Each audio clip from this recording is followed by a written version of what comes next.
Welcome to the ADHD Families Podcast. I am so happy you're here today. I want to talk about money. Specifically, I want to talk about what happens to a family's finances when you have the perfect collision of the cost of living crisis, the ADHD tax, a fuel crisis, and personally, a husband who tries to buy a life-size pumpkin man after giving me a 40-minute monologue about how we need to budget better. True story. I'll get to that. I have been wanting to do this episode for a while, but I wanted to do it properly, not as a budgeting episode because, boring, not as you should be on top of this episode, because goodness heavens knows I really wasn't. And because honestly, I'm not on top of it either. I have dyscalculia, so numbers are not my thing. I tend to avoid them. And yet, a few weeks ago, I sat on my bed with our bank statements and I worked out that thousands of dollars were quietly leaking out of our household. Not in the big purchases, in all the small little admin tasks that I've been meaning to do but hadn't. So today I want to tell you what I found and why ADHD brains miss this stuff almost every time and what I did about it. I want to name the ADHD tax properly because most of us are paying it without realizing it has a name. And at the end of this episode, I'm going to tell you about the Money Hunt, which is my 5-day implementation event I've built to help us all get back on top of this. Because once I had a system that worked, I wanted to share it, of course. So settle in, let's go. Now, before we get started on today's episode, I have a really small favor that would mean the absolute world to me. So many people email me and message me saying that they absolutely love this podcast and really appreciate this free resource. Thank you so much. However, we really do not have very many reviews at all in Apple iTunes or on Spotify. If this podcast has helped you at any point along the way, please, please, please go ahead and leave me a quick review on Apple Podcast or Spotify. I know the reviews feel like one of those things that you're going to get to because of admin, right? But genuinely, it really helps us bring you this free resource and helps other parents find this podcast. So there might be a mum sitting in the school pickup line right now, and she is wondering where she can find this free support. And this review really helps us bring that to her and continue to bring you such quality episodes. So leaving a review takes 30 seconds. You do not need to write much. Just one sentence is enough, and it makes a real difference to this small family business doing this work. Thank you so much, really. Now, I have a very interesting relationship with money. I can't say it's something that I stress about overly. I'm just not really that kind of archetype that counts dollars or worries about it too much. And my husband is very impulsive with money. He likes to buy things and then has extreme buyer's regret. He's like buying things on auctions and then freaking out. And then he'll be like, we've got to cut down our expenditure. But then we were in Costco one day and he'd just done this 40-minute monologue about how we had to stick to budget. And then I turn around and I'm no joke. This man is carrying a life-size pumpkin man for Halloween. And I was like, what's that? And he's like, oh, it's a life-size pumpkin man for Halloween. Like, how could I not? And I was like, put that back. That is $500. Put it back. And we had a genuine screaming match in Costco about it. I was like, what do you want me to cut back with? Like groceries or pumpkin man? Like, seriously, come on. So we've had many a battle about money, and I'm sure your household is the same. I'm no picnic with this stuff either. Like, my dyscalculia means just numbers mean nothing to me. Like, honestly, I just avoid looking at numbers. I am not a numbers person. Like, I'm not terrible.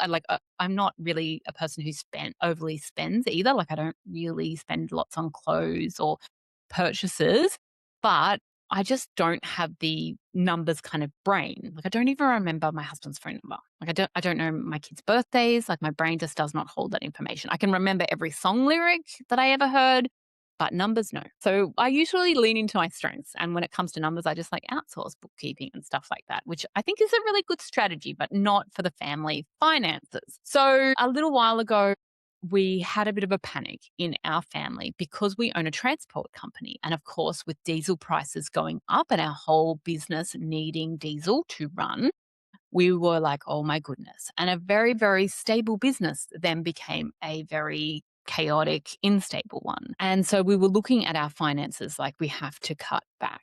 And honestly, on my first glance of our finances and looking at our bank statements, I was like, oh, okay, well, there's not actually that much we could cut back. Like, we're not really making terrible choices. But then when we started going through it line by line, I actually realized that the ADHD tax was hitting us hard. We were paying out money that we really didn't need to. And I thought I was across it, but I really wasn't. I thought I wasn't terrible with money, but there were still things leaking out. So the cost of living right now is off the charts. Like, the media is all over it.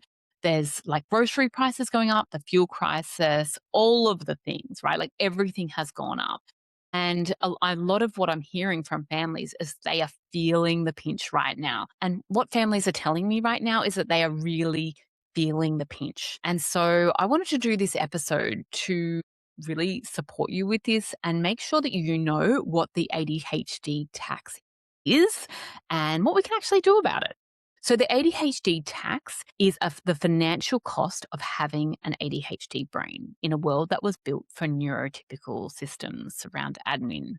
Now, it shows up as late fees because bills got buried and forgotten, and perhaps not paid, or replacing things, perhaps things you lost or that the kids broke, or things that you already owned, but you had to get that like really important drink bottle or the second pair of headphones. Or perhaps you forgot that you already bought that birthday present, you bought another thing. Or impulse purchases. This is where my husband comes in, driven by dopamine seeking or emotional dysregulation. Premium pricing because you didn't have the executive function to compare options or wait for sales. Or unclaimed money. So sitting in rebates, returns that you never do, gift cards, refunds that you didn't claim because the admin felt too hard or it got lost somewhere along the line. Or subscriptions that quietly renew because cancelling requires a series of phone calls, or that maybe that cancellation button wasn't easy to find. Why do companies do that? It makes me bloody furious. But those subscriptions just keep renewing and you keep meaning to cancel it, but then life happens and it doesn't get done. Also, the one that people don't often talk about is the cost of dysregulation. So, when you have those hard days and you think, oh my gosh, everything's gone sideways, I'm just going to have to catch an Uber because public transport feels overstimulating, or, I'm too overstimulated to go to sleep right now. So then you start buying things off Instagram, or the extra cost of ordering takeaway because you just don't have any spoons left to cook dinner that night. So the cost of not doing the boring stuff that protects your wallet, like comparing energy providers or lodging tax deductions or renegotiating insurance. This is all the ADHD tax, and it can cost your family thousands. And I really thought that I was going okay with this, but when I did my audit, I just wasn't. And so I wanted to share with you this because I think that is important that we raise awareness about it and to really support you to get your money back and make sure we save you as much money as possible. Not because we need to be super frugal. So I just rather you spend your money on things that align with your family's values rather than just it just leaking everywhere. So that night that I sat down with our statements, I found so many things that were leaking out. I found that I had somehow signed up to Hey You. I've got a low-key below deck addiction. I just love below deck. Actually, boats are my nightmare. I'm really a cruise boat is my idea of my worst nightmare. Or, even a mega yacht, it's on below deck, that's still my nightmare. I need to be able to get off. But anyway, I still love watching it. It's like my wind down that I don't have to think about something. It's my guilty pleasure. But somehow over the years, I had signed up with it with 3 different email accounts. I don't even know how this happened. And so when I saw Hey You on my bank statement, I was like, oh yeah, Hey You. But I didn't realize that I was paying for it 3 times. 3 times. That's outrageous. I'm furious about that. But there were also other things that were just unnecessary, like buying the daily coffee, or perhaps just forgetting to take water bottles out when we went out with the kids. And so we'd have to buy waters. All of these things just added up. And every time I go into a grocery shop or go into a shop, it's just hundreds and hundreds of dollars. So not meal planning has its cost as well. Why do ADHD brains really struggle with admin that protects their wallet? Well, there's no getting around it. There is a whole lot of executive functions that come into play when we're talking about money. We have dopamine seeking behaviors, those quick little shopping things of, oh, yes, I will buy that beautiful to do list because that's going to change my whole personality. And I'm going to change my whole personality with this new list. But also, the things of novelty, like, oh my gosh, that looks exciting. I'm going to go just grab that quickly right now. What if I never see it again? And also the things of executive function, like in terms of the planning and checking and asking your mortgage broker to negotiate a new rate. Like all of that is admin that has a whole series of executive functions. And I realized that I had a system for pretty much everything else in my life. My favorite quote in the whole world is, you do not rise to the level of your goals, you fall to the level of your system. And I love a system. My whole life is systems, but I hadn't ever thought of a system for managing my finances. And the reason why I didn't have a system for managing my finances, because numbers are nothing to me, like they're boring. And so I didn't think about dedicating time to supporting this friction point with a system.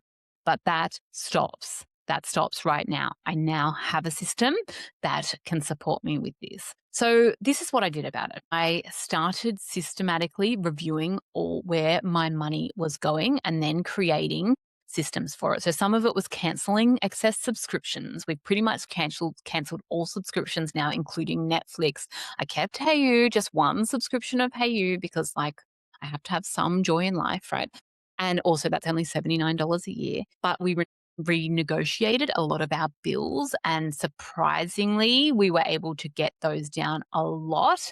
And then I created actual admin systems so I can keep doing these things. And I'm pretty proud to say that I did follow my system and I saved our family $2,784 in like a couple of hours of work. And it was amazing. I was just astounded by how much I was able to cull. And so I thought, I want to share this with you.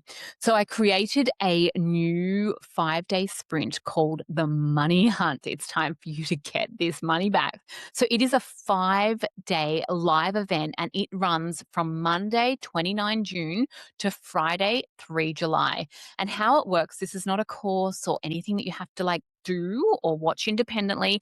We meet on Zoom at 1:00 Australian Eastern Standard Time. And for 40 minutes a day, we do one focused task together. So you guys know I love it when the group momentum pushes us forward. We've got our own little pop-up support group for this. And of course, because it's me, I have gamified the absolute bejeebers out of it so that we can make it fun, have a running tally, have bingo cards. And we're going to do this thing together. We are actually going to take action and implement in these sessions together so you can get results and see how much money we can save your family using the Money Hunt system. And this is a system that you can take forward and use again and again every time you need to do a bit of a reset and check out how your family's finances are going. And of course, there's a whole lot of hidden fun in this as well because we gamify it and we make it exciting. So most hunters get the cost of this program back by day 2.